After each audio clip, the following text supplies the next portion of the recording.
Hello everyone, welcome to YouTube channel RPSC bio academy. हम जो chapter discuss कर रहे थे वो था एनिमल टिश्यू।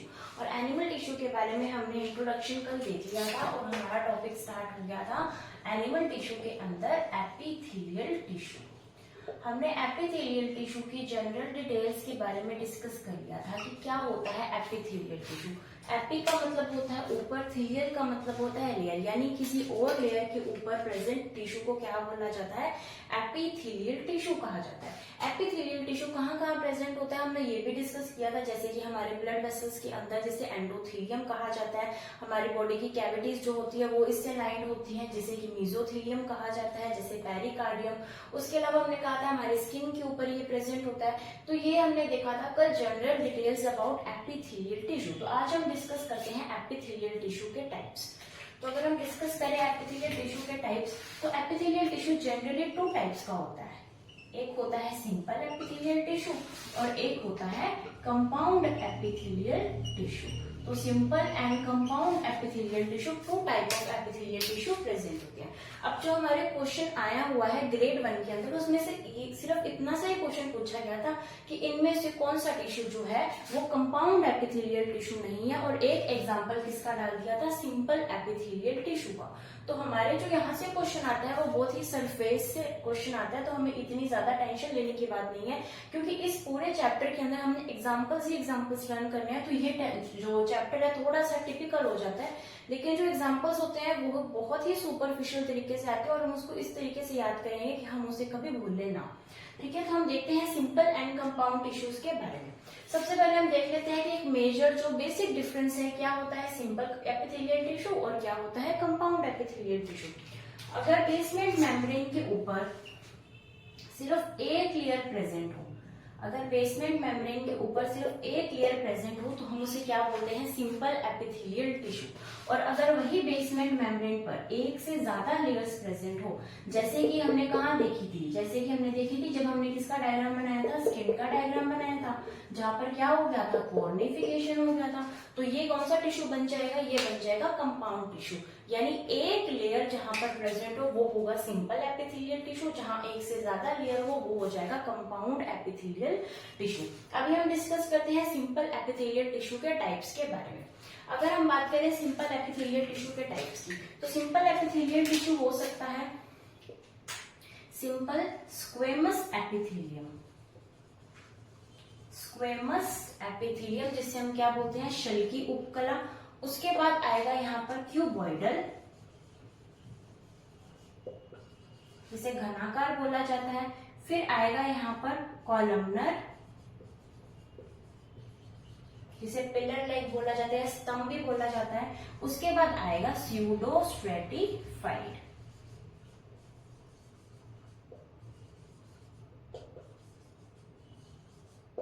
तो ये हमारे 4 तरीके के सिंपल एपिथेलियल टिश्यू होते हैं।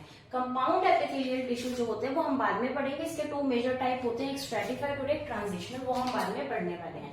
अभी हमारा जो मेन फोकस है वो ये है कि सिंपल एपिथेलियल टिश्यू के कितने टाइप्स होते हैं, मेजरली कितने पार्ट्स में डिवाइड होता है। तो ये 4 पार्ट्स में डिवाइडेड होता है, squamous, cuboidal, columnar and pseudo stratified. तो जो क्वेश्चन आया था कि इनमें से कौन सा कंपाउंड एपिथेलियल टिश्यू नहीं है, उसके अंदर ऑप्शन में क्या था, स्यूडो स्ट्रेटिफाइड, और ये क्वेश्चन ग्रेड 1 में आ चुका है। तो वहां पर क्या टिक करना था कि स्यूडो स्ट्रेटिफाइड तो सिंपल एपिथेलियल टिश्यू है, लेकिन कंपाउंड एपिथेलियल टिश्यू नहीं है, क्योंकि ये वाले जो टिश्यूज है ना, स्क्वेमस है, क्यूबॉइडल है, कॉलमनर है, ये हम कंपाउंड के अंदर भी पढ़ने वाले हैं। वहां पर क्या नाम आ जाएगा, compound squamous epithelial tissue, compound cuboidal epithelial tissue, compound columnar epithelial tissue. यहाँ पर क्या नाम बनेंगे, simple squamous tissue, simple cuboidal tissue, simple columnar epithelial tissue और pseudo stratified, simple pseudo stratified epithelial tissue. ठीक है, तो इस तरीके से हम इसका नेम दे सकते हैं। अब हम डिस्कस करते हैं क्या नाम है इस स्क्वेमस का, इस क्यूबॉइडल का, कॉलमनर का, स्यूडो स्ट्रेटिफाइड का क्या मतलब है। अगर हम इसको एक डायग्राम से समझे, स्क्वेमस का मतलब होता है शल की उपकला, यानी कि यहाँ पर क्या हुआ, बिल्कुल चपटे चपटे से क्या प्रेजेंट होंगे सेल, जो कि क्या बनाएंगे, टिश्यूज। यानी अगर मैं बिल्कुल ही ऐसे फ्लैट सेल्स बना दूं तो ये क्या बन जाएंगे, सिंपल स्क्वेमस एपिथेलियम, जिसके अंदर सारे सेल्स कैसे हैं, बिल्कुल फ्लैट है। और लेयर कितनी बनानी है हमने, सबके अंदर लेयर कितनी होगी, एक। उसके बाद हम डिस्कस करें क्यूबॉइडल। तो अगर ये हमारा बेसमेंट मेम्ब्रेन है, इसके अंदर हमें क्या बनाना है, क्यूबॉइडल बनाना है। तो क्यूबॉइडल कैसे बनाएंगे, हम बनाएंगे क्यूब जैसे स्ट्रक्चर। तो ये क्या बन गया, क्यूब। ये सेल्स ऐसे प्रेजेंट होते हैं जैसे कि क्यूब्स प्रेजेंट हो, एक दूसरे के साथ सटे हुए क्यूब्स प्रेजेंट हो, तो हम उसे क्या बोलेंगे, क्यूबॉइडल एपिथेलियल टिश्यू। अब वहां पर जो स्ट्रक्चर ना बनकर कैसे स्ट्रक्चर बनी होती है, इस तरीके की। तो अगर हम इसके कॉर्नर्स को थोड़ा सा राउंड कर दें तो भी ये क्या ही रहेगा, क्यूबॉइडल ही रहेगा। ठीक है, तो इसको हम इस तरीके से भी बना सकते हैं। तो ये भी क्या बन जाएगा, ये भी क्यूबॉइडल ही है। ठीक है, हमने क्यूब से बनाकर देखा क्यूबॉइडल कैसा लगता है। फिर आएगा कॉलमनर एपिथेलियल टिश्यू। कॉलम का मतलब होता है स्तंभ बनाना, यानी पिलर्स बनाना। तो यहाँ पर हम क्या बनाएंगे, यहाँ पर हम बनाएंगे पिलर्स। पिलर्स ऐसे देखने को मिलते हैं हमें, सिलेंड्रिकल शेप के। तो ये क्या हो जाएंगे, ये हो जाएंगे, और इनका न्यूक्लियस कहाँ रहेगा, बिल्कुल बेस पर। ये क्या हो जाएंगे, columnar, simple columnar epithelial tissue. और अगर हम इनके जो कॉर्नर्स है वो राउंड कर देंगे तो ये बिल्कुल ही परफेक्ट स्ट्रक्चर बन जाएगी, जैसे कि हम यहाँ पर बनाते हैं। तो आपको स्ट्रक्चर देखने को कैसी मिलेगी, ऐसी स्ट्रक्चर देखने को मिलेगी। लेकिन हम इसको कॉलमनर या पिलर शेप क्यों कहा, हमने यहाँ पर वो डिस्कस किया। फिर आता है स्यूडो स्ट्रेटिफाइड। स्ट्रेटिफाइड का मतलब होता है एक से ज्यादा लेयर्स का बनना, यानी एक से ज्यादा लेयर्स। जैसे कि अगर हम इस तरीके से बोले तो ये क्या हो गया, ये हो गया स्ट्रेटिफाइड टिश्यू, जो कि हम कंपाउंड के अंदर पढ़ते हैं। कंपाउंड के अंदर हम पढ़ेंगे स्ट्रेटिफाइड एंड ट्रांजिशनल टिश्यूज के बारे में, क्योंकि स्ट्रेटिफाइड का मतलब क्या होता है, लेयरिंग करना। लेकिन यहाँ पर हमने स्ट्रेटिफाइड कैसे कर दी, क्योंकि सिंपल के अंदर तो एक ही लेयर बनती है। लेकिन यहाँ पर भी हमने स्ट्रेटिफाइड कर दिया, कैसा, स्यूडो। स्यूडो का मतलब होता है कोट, यानी झूठे तरीके से। तो झूठे तरीके से ऐसा लगता है दिखने में जैसे कि लेयर बनी हुई है, लेकिन होती सिर्फ एक ही लेयर है। इसलिए हमने इसको सिंपल में रखा है, क्योंकि होती तो एक ही लेयर है, लेकिन देखने में ऐसा लगता है कि एक से ज्यादा लेयर है। यहाँ पर क्या बन चुकी है, स्ट्रेटम बन चुकी है, लेयर्स बन चुकी है। अगर हम इसका डायग्राम बनाएं तो ये हमें ऐसा देखने को मिलता है।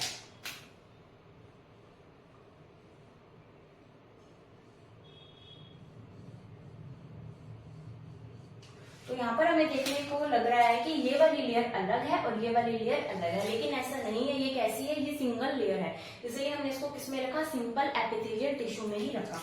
और अगर हम इनके देखें न्यूक्लियस कहाँ प्रेजेंट होंगे, तो जो बड़े वाले हैं वो ऊपर प्रेजेंट होंगे, जो छोटे वाले हैं उनके बेस पर न्यूक्लियस हमें देखने को मिलेंगे। तो ये कैसा हो गया, स्यूडो स्ट्रेटिफाइड, कूप स्तरित pseudo stratified simple epithelial tissue हो गया। तो ये हमने इसके मेन 4 टाइप्स देखे, किस तरीके से इनको डिवाइड किया गया हमने वो देखा, हमने इनकी स्ट्रक्चर्स को देखा। अभी हम एक एक करके स्टार्ट करेंगे, और हम स्टार्ट करने वाले हैं सिंपल स्क्वेमस एपिथेलियल टिश्यू।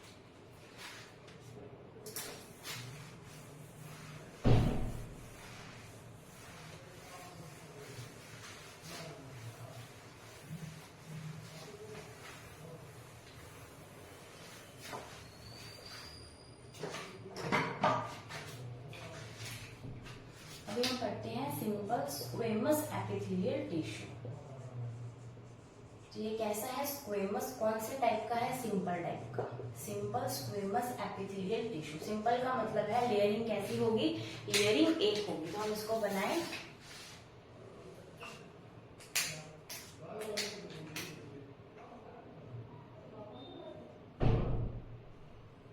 तो इस तरीके से एक ही लेयर, ये यहाँ पर ये जो लेयर है मैं इसके ऊपर नहीं बना रही हूँ, इसके पीछे वाली लेयर बना रही हूँ। तो ये क्या है, इसके पीछे वाली लेयर है। तो यानी हम यहाँ पर क्या बना सकते हैं, मतलब ये हमने इसको ऊपर से देख रहे हैं, तो ये इसके पीछे वाली लेयर है, ना कि इसके ऊपर वाली लेयर। तो ये कैसा है, ये है 1 लेयर्ड सिंपल स्क्वेमस एपिथेलियम। तो जब हम इसको देख रहे हैं, हमें देखने पर पता लग रहा है कि इनके जो सेल्स हैं वो कैसे हैं, फ्लैट हैं। तो यहाँ पर जो सिंपल स्क्वेमस के सेल्स होते हैं वो कैसे होते हैं, फ्लैट सेल्स होते हैं।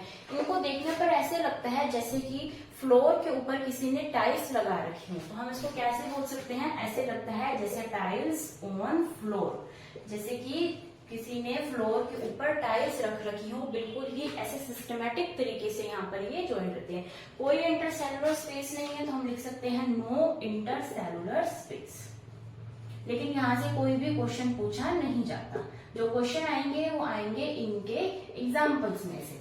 ठीक है, तो अभी हम डिस्कस क्या करेंगे, सिंपल स्क्वेमस के एग्जांपल्स को डिस्कस करेंगे। तो हम यहाँ पर देखते हैं इसका एग्जांपल। हम हमेशा पढ़ते हैं कि जो डिफ्यूजन होता है या हम कह सकते हैं गैसियस का एक्सचेंज होता है ब्लड वेसल्स के अंदर, वो ब्लड वेसल्स के अंदर जो होता है वो कैपिलरीज से होता है। यानी कि यहाँ पर क्या आएगी, हमारी आर्टरी आएगी, जो कि हम पढ़ चुके हैं। आर्टरी से आगे जाकर क्या बनती है, वेन बनती है। आर्टरी से वेन कैसे बनती है, जब यहाँ पर आर्टरी से ऑक्सीजनेटेड ब्लड जो है वो चला जाता है बॉडी के पास, और बॉडी से CO2 यहाँ पर आ जाती है, तो ये कैसा ब्लड हो जाता है, डीऑक्सीजनेटेड ब्लड, और वो वेन्स के थ्रू किसके पास पहुंच जाता है, हार्ट के पास पहुंच जाता है। तो यहाँ पर इन दोनों के बीच के अंदर क्या प्रेजेंट होती है, इन दोनों के बीच में प्रेजेंट होती है कैपिलरीज। तो इन दोनों के बीच में कैपिलरीज प्रेजेंट है, और कैपिलरीज की प्रेजेंस की वजह से जो डिफ्यूजन होता है वो यही होता है। यहाँ पर क्या होता है, डिफ्यूजन कह सकते हैं, या फिर हम क्या कह सकते हैं, एक्सचेंज ऑफ गैसेस। तो एक्सचेंज ऑफ गैसेस ना ही आर्टरी से होता है ना ही वेन से होता है, कहाँ से होता है, कैपिलरीज से। तो एक्सचेंज ऑफ गैसेस होगा कैपिलरीज से। तो हम कहते हैं ना कि जो ब्लड वेसल्स है उनकी इनर लाइनिंग जो है वो इसकी बनी होती है एपिथेलियल टिश्यू की, और एपिथेलियल में से भी कैसे, सिंपल स्क्वेमस एपिथेलियल टिश्यू की, यानी कि inner lining of blood vessels. Inner lining of blood vessels. अब यहाँ पर ब्लड वेसल्स के अंदर हम आर्टरीज की बात भी कर रहे हैं, हम वेन्स की बात भी कर रहे हैं, हम कैपिलरीज की बात भी कर रहे हैं, और ब्लड वेसल्स के साथ साथ हम यहाँ पर लिम्फ वेसल्स भी लिख सकते हैं, क्योंकि यहाँ से निकलेगी क्या, लिम्फ वेसल भी तो निकलेगी, क्योंकि जितना ब्लड आर्टरी लेकर आती है उतना ब्लड वेन नहीं लेके जाती। 90% ब्लड ही वेन लेकर जाती है, 10% ब्लड जो है वो यहाँ पर रह जाता है, और उस ब्लड को कौन लेकर आती है, उस ब्लड को लेकर आती है लिम्फेटिक सिस्टम। तो वहां पर प्रेजेंट जो लिम्फेटिक वेन है उसके अंदर भी कैसा सिस्टम प्रेजेंट होगा, ये सिंपल स्क्वेमस एपिथेलियल टिश्यू जो है वो प्रेजेंट होंगे, और इसका नाम हम क्या देते हैं, इसका नाम हम देते हैं एंडो,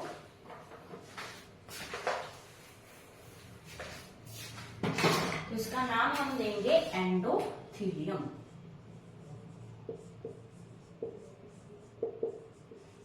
एंडोथीलियम, एंडोथीलियम क्या है, एंडोथीलियम है ब्लड वेसल्स या फिर लिम्फ वेसल्स की इनर लाइनिंग को एंडोथीलियम कहा जाता है। और एंडोथीलियम के अंदर क्या होता है, यहाँ पर होता है डिफ्यूजन। डिफ्यूजन कैसे होगा, डिफ्यूजन होगा O2 एंड CO2 का, यानी एक्सचेंज ऑफ गैसेस यहाँ पर होगा, कहाँ पर होगा, CO2 के कैपिलरीज के अंदर क्या होगा, डिफ्यूजन होगा।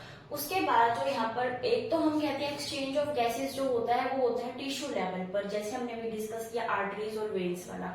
एक जो हमारा यहाँ पर डिफ्यूजन होता है, या फिर हम कह सकते हैं कि एक्सचेंज होता है, वो हमारे रेस्पिरेटरी सिस्टम में भी होता है, यानी एल्वियोलाई के ऊपर भी तो होता है। एल्वियोलाई जो होती है, जैसे कि हम यहाँ पर बनाते हैं एक एल्वियोलाई, तो ये जो एल्वियोलाई है, एल्वियोलाई के साथ यहाँ पर ब्लड कैपिलरी बनती है। तो ब्लड कैपिलरी के अंदर कैसा टिश्यू प्रेजेंट है, हमने अभी डिस्कस किया, simple squamous epithelial tissue present है। तो यहाँ पर कैसा टिश्यू प्रेजेंट है, सिंपल स्क्वेमस एपिथेलियल, या फिर हम क्या बोल सकते हैं, एंडोथेलियल टिश्यू प्रेजेंट है। अब इसको एल्वियोलाई और इसके साथ क्या करना है, एक्सचेंज करना है। इसने CO2 किसको देनी है, एल्वियोलाई को, एल्वियोलाई लंग्स का पार्ट है, और इसने ऑक्सीजन किसको देनी है, इस ब्लड कैपिलरी को देनी है। तो यहाँ पर तो ये बहुत ही पतली सी लेयर एंडोथेलियम लेयर है, जहां से क्या हो सकता है, डिफ्यूजन हो सकता है। लेकिन यहाँ से डिफ्यूजन होने के लिए यहाँ पर भी कैसे लेयर चाहिए, यहाँ पर भी हमें पतली सी सिंपल स्क्वेमस की लाइनिंग चाहिए। यानी अगर एल्वियोलाई की वॉल के अंदर भी सिंपल स्क्वेमस एपिथेलियल की लाइनिंग होगी तो ही यहाँ से क्या हो पाएगा, डिफ्यूजन हो पाएगा। यानी जो एल्वियोलाई है, एल्वियोलाई की जो वॉल है, एल्वियोलाई की वॉल कह लो या फिर कंप्लीट एल्वियोलाई भी किसकी बनी होती है, इस सिंपल स्क्वेमस एपिथेलियल की बनी होती है। और क्यों बनी होती है, क्योंकि यहाँ पर भी क्या होना है, डिफ्यूजन होना है, डिफ्यूजन ऑफ गैसेस यहाँ पर होना है। एक डिफ्यूजन ऑफ गैसेस हमने कहा किया, टिश्यूज के साथ किया, एक डिफ्यूजन ऑफ गैसेस कहाँ किया, एल्वियोलाई के साथ किया।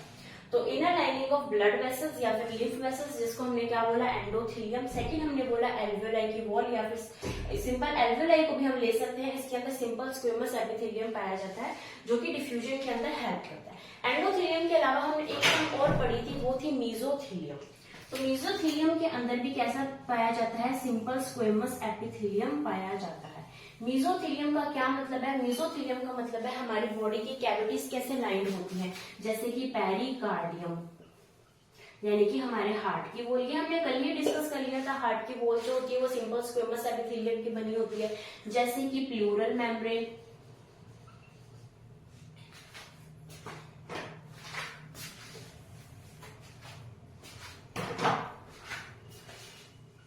जैसे कि हमारी प्लूरल मेम्ब्रेन आती है, जैसे कि हमारी पेरिटोनियल कैविटी आती है या पेरिटोनियल मेम्ब्रेन आती है जो एलिमेंट्री कैनाल या फिर गैस्ट्रो इंटेस्टाइनल कैविटी के ऊपर प्रेजेंट होती है।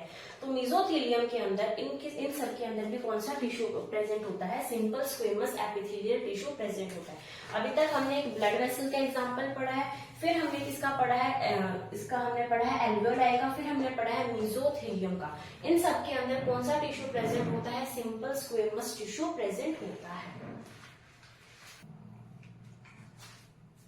ठीक है, तो यानी कि हम यहाँ पर कह सकते हैं इसका फर्स्ट फंक्शन तो हो गया डिफ्यूजन का। तो इसका मेन फंक्शन पहला कौन सा हो गया? डिफ्यूजन, जो कि हम यहाँ पर लिख लेते हैं। तो इसका फर्स्ट फंक्शन मेन क्या हो गया? डिफ्यूजन, यानी जहां पर भी डिफ्यूजन हमें देखने को मिल रहा है वहां पर क्या प्रेजेंट होगा? सिंपल स्क्वेमस एपिथेलियल टिश्यू होगा।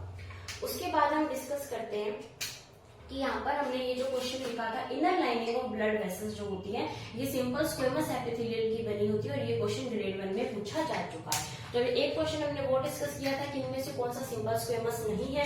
सेकंड क्वेश्चन हमने ये देखा कि inner lining of blood vessels किसकी बनी होती है। और ये वाला जो क्वेश्चन है ये क्वेश्चन 2 बार आ चुका है ग्रेड 1 में। एक बार तो बिल्कुल लास्ट टाइम जो ग्रेड 1 2022 के अंदर हुई थी उसके अंदर भी सेम यही क्वेश्चन पूछा गया था कि ब्लड वेसल की इनर लाइनिंग किसकी बनी होती है। ऑप्शन में था सिंपल स्क्वेमस एपिथेलियल टिश्यू की बनी होती है। अभी हम देखते हैं इसका फर्स्ट फंक्शन हमने डिस्कस कर लिया डिफ्यूजन, अभी हम डिस्कस करते हैं इसका सेकेंड फंक्शन।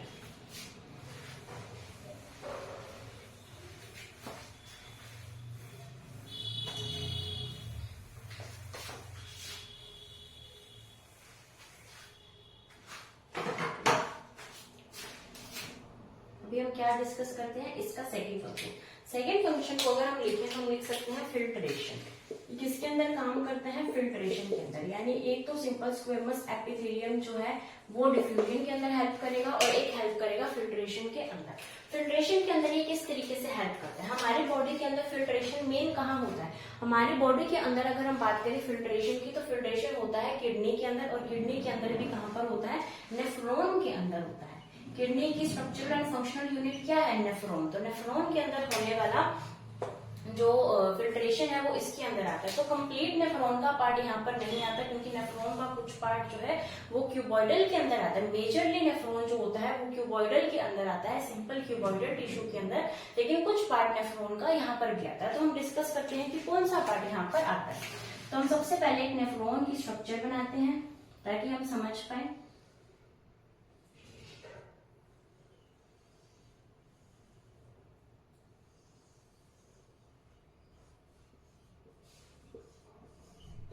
ये हमने एक नेफ्रॉन की स्ट्रक्चर बनाई है, और यहाँ पर क्या प्रेजेंट है? यहाँ पर प्रेजेंट है ग्लोमेरुलस। तो यहाँ पर क्या प्रेजेंट है? ग्लोमेरुलस प्रेजेंट है, जहां से क्या आ रहा है? ब्लड आ रहा है, जो कि कहाँ से फिल्टर हो रहा है? यहाँ से फिल्टर हो रहा है। और ये क्या है? ये है बाउमेन्स कैप्सूल। तो ये क्या है? बाउमेन्स कैप्सूल है। तो ये है बाउमेन्स कैप्सूल, और ये ऊपर क्या है हमारे पास? ये है ग्लोमेरुलस।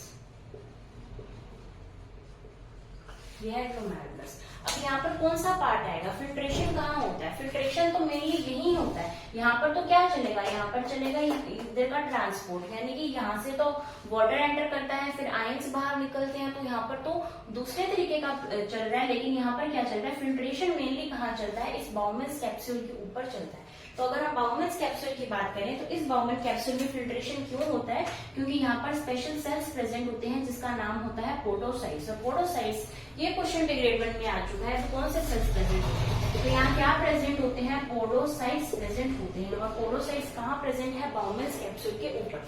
तो अगर हम बात करें नेफ्रॉन का, तो नेफ्रॉन का बाउमेन्स कैप्सूल जो है वो किससे लाइन होता है? वो लाइन होता है सिंपल स्क्वेमस एपिथेलियल से। तो यहाँ पर क्या प्रेजेंट है? सिंपल स्क्वेमस एपिथेलियम प्रेजेंट है। तो इस जगह पर भी क्या प्रेजेंट है? सिंपल स्क्वेमस, यानी किसकी? नेक के अंदर। नेक तो नहीं हम कह सकते, नेक तो इसकी ये पार्ट हो गया, लेकिन इसका ऊपर वाला जो कैप्सूल है, इस इस बाउमन्स कैप्सूल के अंदर भी क्या प्रेजेंट है, इस बाउमन्स कैप्सूल के अंदर simple squamous epithelial tissue present है, जो किसके अंदर काम कर रहा है, फिल्ट्रेशन के अंदर काम कर रहा है। एक यहाँ पर और फैक्ट आता है कि अगर हम बात करें सर्कुलेटरी सिस्टम के बारे में, तो सर्कुलेटरी सिस्टम जो है वो ज्यादातर किसका बना होता है, सिंपल स्क्वेमस एपिथेलियल टिश्यू का बना होता है। तो most of the part of the circulatory system किसका बना होता है, सिंपल स्क्वेमस एपिथेलियल टिश्यू का बना होता है। तो ये भी एक फैक्ट इसके अंदर आता है। ठीक है, अभी हमने क्या डिस्कस किया, सिंपल स्क्वेमस एपिथेलियल को डिस्कस किया, ये देखने में कैसे लगते हैं, इनका काम क्या है, कहाँ कहाँ ये पाए जाते हैं, हमने वो डिस्कस किया। अभी हम चलते हैं हमारे सेकेंड टिश्यू की तरफ।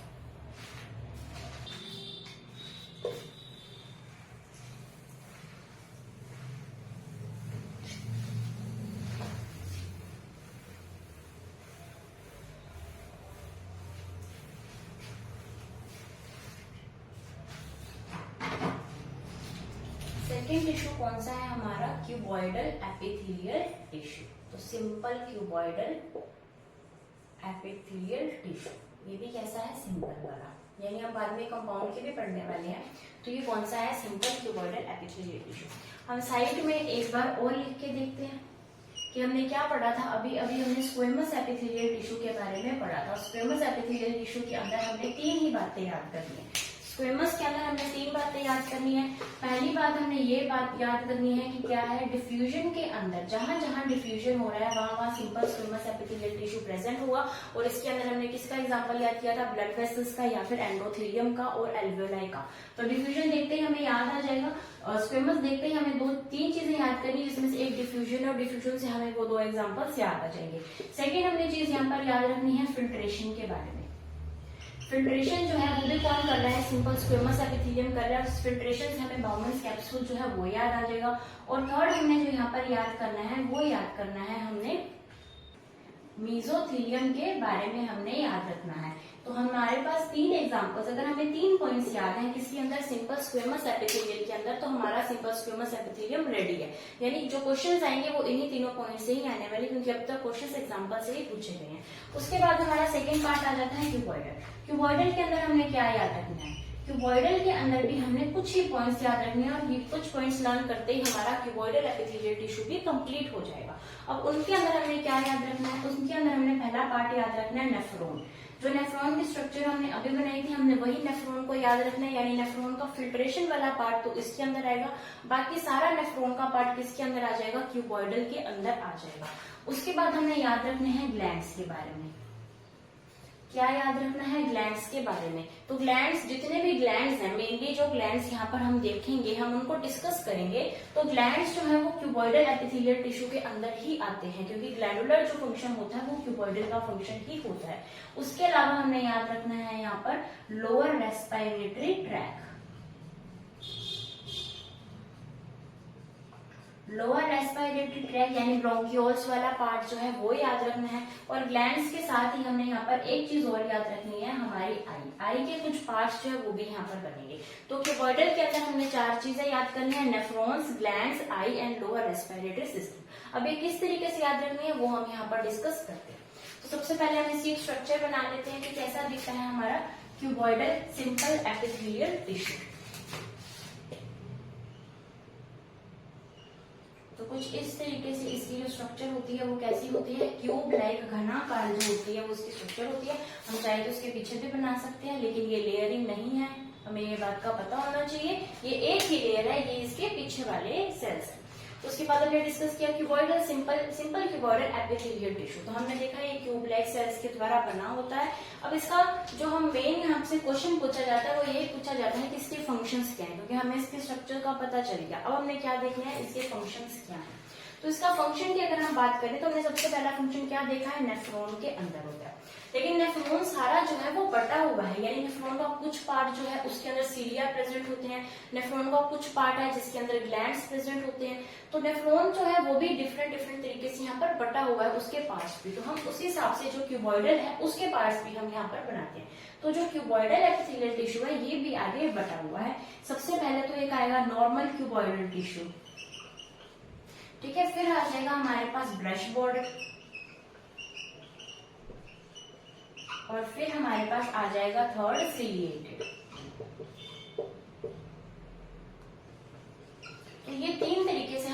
किसको बांट दिया, क्यूबॉइडल टिश्यू को बांट दिया। एक तो नॉर्मल जो कि सिंपल होता है, ब्रश बॉर्डर के अंदर क्या होगा, ब्रश बॉर्डर के अंदर होगा कि अगर ये नॉर्मल हमारा एक सिंपल क्यूबॉइडल टिश्यू है, अगर हम इसके बॉर्डर इस तरीके से कर दे तो ये क्या बन जाएगा, ब्रश बॉर्डर बन जाएगा। सिलिएटेड का मतलब है कि अगर ये है, अगर मैं इसके ऊपर इस तरीके से सिलिया बना दूं तो ये क्या बन जाएगा, सिलिएटेड बन जाएगा। यानी इसकी मॉडिफिकेशंस है ये, और कुछ भी नहीं है, इनकी क्या है, मॉडिफिकेशंस है किसकी, क्यूबॉइडल की। और यही मॉडिफिकेशन हम कॉलमनर में भी पढ़ने वाले हैं, स्तंभा में भी, स्तंभाकार के अंदर भी हम ये मॉडिफिकेशंस पढ़ने वाले हैं। सबसे पहले आता है नॉर्मल। तो नॉर्मल के अंदर क्या आएंगे, नॉर्मल के अंदर हमारा नेफ्रॉन का कुछ पार्ट आ जाएगा, नॉर्मल के अंदर हमारे ग्लैंड्स आ जाएंगे, नॉर्मल के अंदर ही हमारी आई आ जाएगी, और इन दोनों पार्ट से मिलकर क्या बनता है हमारा ये वाला पार्ट। यानी नॉर्मल सिंपल क्यूबॉइडल टिश्यू किसके अंदर प्रेजेंट होता है। तो अगर हम बात करें नेफ्रॉन की, तो नेफ्रॉन की जो लेयर होती है जिसको हम क्या कह सकते हैं, डीसीटी, डीसीटी इसका लेयर होती है, या फिर हम इसके अंदर और क्या बोल सकते हैं, ascending loop, DCT ascending loop, और हम क्या बोलेंगे, कलेक्टिंग डक्ट। इनके अंदर तो नेफ्रॉन का जो ये वाला पार्ट है, इस पार्ट के अंदर क्या प्रेजेंट होता है, इस पार्ट के अंदर normal cuboidal epithelial tissue present होता है। अब हम ये पार्ट समझते हैं। अभी हमने बनाया था एक नेफ्रॉन की स्ट्रक्चर, अभी हमने इस तरीके से एक नेफ्रॉन की स्ट्रक्चर बनाई थी, और यहाँ पर हमने इस तरीके से इसको ऐसे जोड़ दिया था। तो ये स्ट्रक्चर हमने नेफ्रॉन की बनाई थी। अब नेफ्रॉन का डीसीटी पार्ट कौन सा है, नेफ्रॉन का डीसीटी पार्ट है ये वाला, इसका नाम होता है distal convoluted tubule, distal convoluted tubule. यानी इस पार्ट के अंदर क्या प्रेजेंट है, इस पार्ट के अंदर हमारा सिंपल क्यूबॉइडल टिश्यू प्रेजेंट होता है। दूसरी चीज क्या है, दूसरी चीज है यहाँ पर असेंडिंग लूप। तो असेंडिंग लूप कौन सा है, ये रहा असेंडिंग लूप। तो इस असेंडिंग लूप के अंदर भी क्या प्रेजेंट होता है, ये नॉर्मल टिश्यू प्रेजेंट होता है। उसके बाद आएगी कलेक्टिंग डक्ट। तो कलेक्टिंग डक्ट कौन सी है, ये रही हमारी कलेक्टिंग डक्ट। तो इस कलेक्टिंग डक्ट, सॉरी यहाँ पर ये वाली कलेक्टिंग डक्ट है, तो ये वाली जो कलेक्टिंग डक्ट है, इस कलेक्टिंग डक्ट के अंदर भी कैसा प्रेजेंट होता है, क्यूबॉइडल टिश्यू प्रेजेंट होता है। तो हमारे DCT ascending loop and collecting duct के अंदर क्या प्रेजेंट होता है, सिंपल क्यूबॉइडल टिश्यू प्रेजेंट होता है।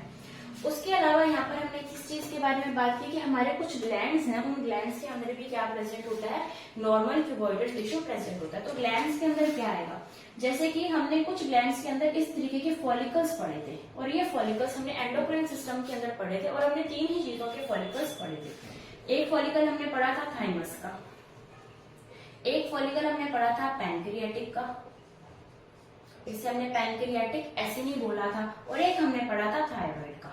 तो हमने तीन ही तरीके के फॉलिकल्स वहां पर पढ़े थे, और तीनों फॉलिकल्स किसके अंदर आएंगे, इसी के अंदर आएंगे, नॉर्मल क्यूबॉइडल एपिथेलियल टिश्यू के अंदर आएंगे, थाइमस, पैनक्रियाटिक एंड थायराइड। ठीक है। उसके अलावा यहाँ पर क्या आने वाले हैं, कुछ पार्ट आने वाले हैं आई के। आई के पार्ट से पहले हमारे ग्लैंड्स रह गए, जैसे कि सलाइवरी ग्लैंड, जो भी एक्सोक्राइन ग्लैंड्स हैं मेनली इसी के अंदर आएंगे। सलाइवरी ग्लैंड है, जैसे कि स्वेट ग्लैंड है, सलाइवरी ग्लैंड है, स्वेट ग्लैंड है, उसके अलावा लैक्राइमल ग्लैंड है। तो ज्यादातर जो एक्सोक्राइन ग्लैंड्स हैं वो सारे एक्सोक्राइन ग्लैंड्स इसी के अंदर आएंगे।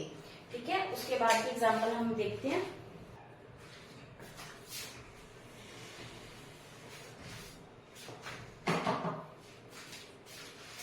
तो और पार्ट यहाँ पर आ जाएंगे, जैसे कि ग्लैंड की बात करी। उसके बाद हम बात करते हैं आई की। आई की जो एपिथेलियम प्रेजेंट है किसके अंदर, एपिथेलियम ऑफ रेटिना। तो जो रेटिना है उसके अंदर जो एपिथेलियम है वो भी कैसा प्रेजेंट होता है, क्यूबॉइडल एपिथेलियम प्रेजेंट होता है। उसके अलावा सिलियरी बॉडी ऑफ आई, आई की सिलियरी बॉडी भी इससे बनी होती है। उसके अलावा कोरोइड ऑफ आई, ये भी इसी की बनी होती है, यानी कोरोइड लेयर जो आंखों को नम बनाए रखती है, तो ये लेयर भी कैसी होती है, इसकी बनी होती है। अब अगर हम इसको लर्न करने लगे तो हमारा तो फिर ये चैप्टर ही लर्न कर लेंगे हम, क्योंकि ये चैप्टर बहुत बड़ा है। अगर हम एग्जाम्पल की बात करें तो पूरे जितने भी हमने अभी नाम लिखे थे सबके अंदर एग्जाम्पल्स है, तो हमें थोड़ा सा बस यहाँ पर ध्यान रखना है कि कौन सी चीजें किसके अंदर आती हैं। ठीक है।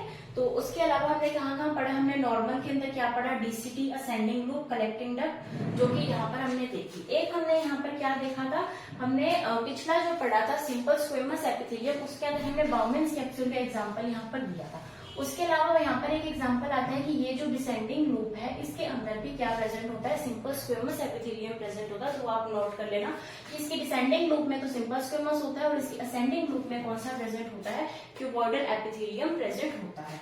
तो इसके साथ ही हमारा कौन सा खत्म होता है, नॉर्मल क्यूबॉइडल एपिथेलियल टिश्यू। अब हम देखते हैं ब्रश बॉर्डर के अंदर क्या आता है, और अभी हम क्या देखते हैं कि जो हमारा सिलिएटेड है उसके अंदर कौन से एग्जाम्पल्स आएंगे।